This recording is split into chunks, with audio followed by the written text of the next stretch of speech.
My name is Ash Martin. This is my co-founder, Tom Milnes. We are the founders of Viztu Technologies.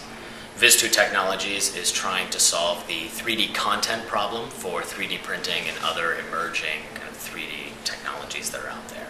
We know 3D printing is going to be the next trillion-dollar industry, but the question that we ask ourselves is, where's all that content going to come from? So we've developed an application called Hyper 3D, which allows you to create unique 3D models from a bunch of photographs, or if you saw something that you liked and you took an iPhone video of it, you upload that to Hyper 3D, and we can actually reconstruct that object in 3D. We give you a digital viewer that you can then share with your friends. It's kind of like a YouTube page, a unique page that everyone gets. The digital files are available for download for free if you like to use your own 3D software programs. But the best feature is that this content is all instantly 3D printable, and anyone who's familiar with 3D printing knows that the content usually has to go through a bit of massaging to get to a point where you could actually use it, and ours is kind of instantly 3D printable right out of the box. So, all right. Well, one thing that Viztu has seen a lot of in our 2 years in existence is a lot of pivots. We've done a lot of trying one thing, finding out why it didn't work, but what was good about it, and then finding a slightly new direction. When we first started, we began as a medical imaging company, but there's a number of economic reasons why that didn't quite work out. We've also been a services provider, which actually worked very well in the short term. We delivered some really interesting technology, really interesting results to our clients, but it's not really a sustainable business. What we're really looking to do is revolutionize something, and you can't do that as a consultant. So what we've landed on, where we think the really big winner is now, is Hyper 3D, which is this bringing 3D content generation to the masses for anybody to use. Because Ash and I can sit around all day long and think of cool things to image, but we're only two guys. There's millions and millions of photographers out there, 3D artists. There's the do-it-yourself community, and these are the people who are really going to be creative about taking technology like this sort of out of the lab, so to speak, and into the real world and creating the truly unique, truly, aha, that's awesome content that we're really looking forward to seeing. Oh, I wholeheartedly agree. I think along the same lines of some of the pivots that we've made. We've been a two-man shop, and our team has grown from 2 to 10, back down to 2 to 6, and I think that the same challenges that exist with most startups in how do you find the right people, not only in terms of people that you're bringing on as employees or as contractors, but the right people to work with. The right customers, the right partners, the right suppliers to kind of work with and figure out not only what you're going to do as a company, but who it is that you kind of want to be associated with as you move forward. And we've actually been very lucky. We're both from MIT. We've taken advantage of the MIT entrepreneurial community that exists, and we found a number of people who have kind of been partners or mentors or people who have introduced us to people who have become very valuable to our company. And in that sense, it's been pretty good, but I think there is still a vetting process every single time that you kind of get introduced to someone new, and you have that decision to make, especially as a company that's kind of wavered between services and product. Are we going to be putting too much of our energy into the services route, where we're going to be doing something really interesting, but it's not helping us kind of improve our product that we really want to put out there? And I'd say that's probably been the biggest kind of trip up along the way. I would say hands down the MIT network. Everything from how to first incorporate a company, which Ash was learning in business school, to the nitty-gritty about strategy for negotiating an acquisition, which we found ourselves in recently. There's so much that you don't actually learn in school, like actually in the classroom, that is required for taking a academic technology out of the lab. And our network, both at MIT and professionally, has been incredibly supportive, incredibly valuable, and I think that without them, we can wholeheartedly say that we wouldn't be where we are now.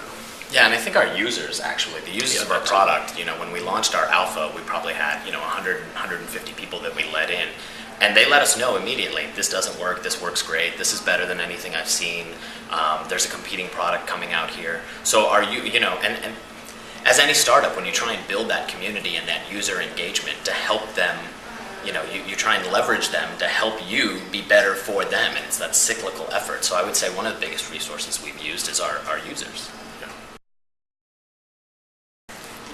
I think the abyss that we're standing in is the 3D printing industry, which is seeing amazing technology come out in terms of new, better, faster, cheaper 3D printers, and a number of companies that you wouldn't think necessarily getting into the space are starting to look at it. And you're right at that kind of that churn or that froth of a really kind of revolutionary industry. And it's the exciting part of what we do as a company, but it's also one of the most kind of, scary and anxiety-producing things of what we do, because you don't know. And it may not be anything that you can do to kind of get on that right trajectory, because the industry itself is moving around so much. It's so ill-defined. I think that's really kind of the biggest challenge that we see ahead of us. Back to this notion of how do you find the right partners to move forward with? Because we are a very interesting piece on the front end, but there's lots of other kind of complementary technologies that we would love to partner with to make our overall solution be that much stronger for our users.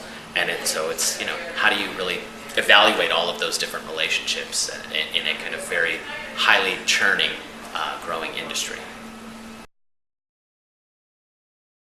I think the most inspiring thing is, one, as kind of first-time entrepreneurs, like long-time listener, first-time caller. I think both of us have been very interested in the entrepreneurial community, but never really taken that dive in. So as first-time entrepreneurs, it's exciting every day that you get up and you kind of deal with the problems and issues that you have to deal with, as well as the successes. But for us, being a part of a potentially trillion-dollar revolutionary industry and being, creating tools that basically bring design, technologies to people who would never ever use this. I mean, I believe wholeheartedly that every single person on this planet has an ounce within them or more where they feel like they're creative. But most people don't act on that because they don't feel like they have the requisite skill sets, or they don't know how to use the tools. And that's really the focus of what we're doing at Viztu Technologies, is trying to bridge that gap where it's so easy to use and it's so inviting and engaging that people who ordinarily wouldn't even venture down this path at least give us a shot, and then see how incredible the thing is that they can ultimately create, and then leverage a lot of these other technologies that are kind of growing into this trillion-dollar 3D printing, DIY manufacturing industry. Yeah, for me, that's the most motivating part, is the fact that we are a fish in a very fast-moving stream. We feel like we're capable guys, we're confident, we really think we have a strong technology, and so we're throwing our hat into the ring, and it's just very exciting to see where all of these things are going, because they're going to materially affect everybody in the not-too-distant future, and being part of that is really, really exciting and really motivating. I can take this one. Yeah. For me, as both an entrepreneur and a technologist, the people who have come before me are the ones that inspire me most. And the person above all is my PhD thesis advisor at MIT, Doug Hart. He's very well known for taking innovative imaging technologies out of the lab into really big commercial successes. He was one of the co-founders of Brontes Technologies, which was a very successful startup about 5 years ago. He's currently got another funded company called Lantos Technologies, which is doing ear scanning. They've got a lot of momentum behind them. They're doing really cool things in revolutionizing hearing aids and earbuds. And he's very unique amongst the professors that I know at MIT, in that he is very open to mentoring Ash and I as we go down this, and allowing me to spend some of my time doing research and some of my time doing this related entrepreneurial exercise. That's fairly unique, and I'm incredibly grateful for it.